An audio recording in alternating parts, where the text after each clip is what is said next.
Putin's top diplomat sidelined. Sergey Lavrov falls out of Putin's favor. Meanwhile, Hungarian Prime Minister Viktor Orban wins 1-year US sanctions extension. What does Lavrov's weak position mean for Putin, and what could this mean for the war in Ukraine? After more than 2 decades as the face of Russian diplomacy, Foreign Minister Sergey Lavrov, one of Putin's closest and most visible allies, may be slipping from the Kremlin's inner circle. Lavrov's absence from a key meeting of Russia's Security Council last week, where Putin ordered preparations for a potential nuclear weapons test, is raising questions about whether the veteran diplomat has been sidelined. Russian media outlet Kommersant called his absence coordinated but did not explain.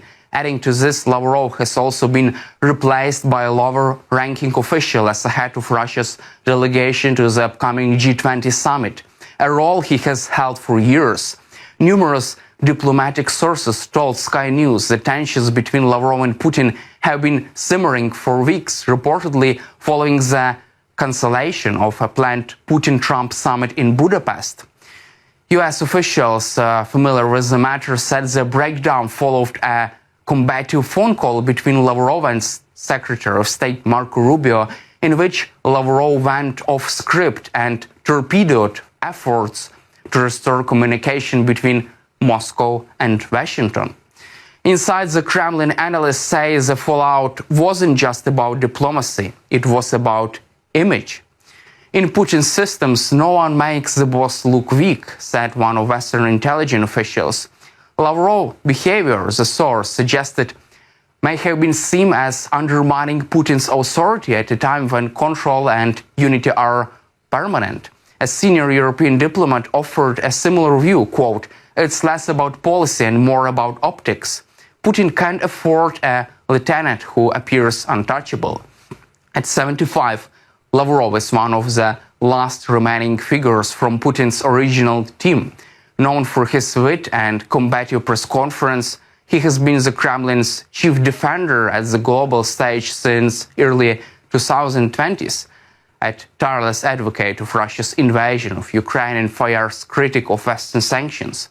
But even long-time insiders aren't immune to Putin's balancing act, quote, "Never let a player grow bigger than the club," one Moscow political analyst quipped, comparing Putin's leadership style to that of legendary soccer manager Alex Ferguson, quote, "For Putin, loyalty isn't just valued, it's enforced." Lavrov's fall from favor may have been accelerated by a series of high-profile missteps. At a recent summit between Putin and Trump in Alaska, Lavrov reportedly showed up in a sweatshirt emblazoned with an acronym for the Soviet Union, a gesture interpreted by some US officials as a non-subtle message about Russia's imperial ambitions. The Kremlin has denied that Lavrov has been pushed aside. Still, his absence from the Security Council and his exclusion from major diplomatic duties mark a notable shift in government, where public appearances and seating arrangements are closely watched for signs of internal power struggles. Western analysts say the move could show broader changes inside the Russian government as Putin considers consolidates power ahead of the next election cycle and the ongoing war in Ukraine. Quote, "If Lavrov's really out, it's not just about one man. It's about Kremlin recalibrating its message and maybe preparing for something bigger." Meanwhile, months of speculations about potential meeting between President Trump and Vladimir Putin appear to be fading, with officials in both Washington and Moscow now signaling that no talks are on the horizon.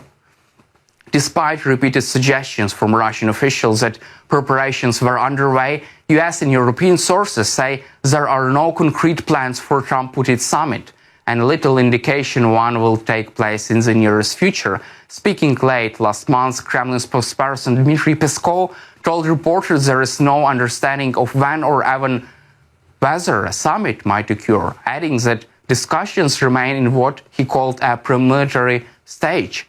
Russia's deputy foreign minister Sergey was more blunt. Quoted by the state-run news agency TASS, he said that conditions for such meeting have not been met. Those statements came after Reuters' report in which senior US official confirmed there are no plans for the meeting in the future, contradicting earlier suggestion from Moscow that a summit could take place. That means the meeting, once touted by Russian media as possible breakthrough, is effectively on hold. Over the summer, the Kremlin had been floating the idea of high-profile encounter in Budapest, hinting that Trump and Putin could meet before year's end to discuss Ukraine and US-Russia relations. According to Politico, Trump privately told Europeans he was open to in-person meeting, possibly followed by talks with Ukrainian President Volodymyr Zelensky. But by October, those plans had unraveled.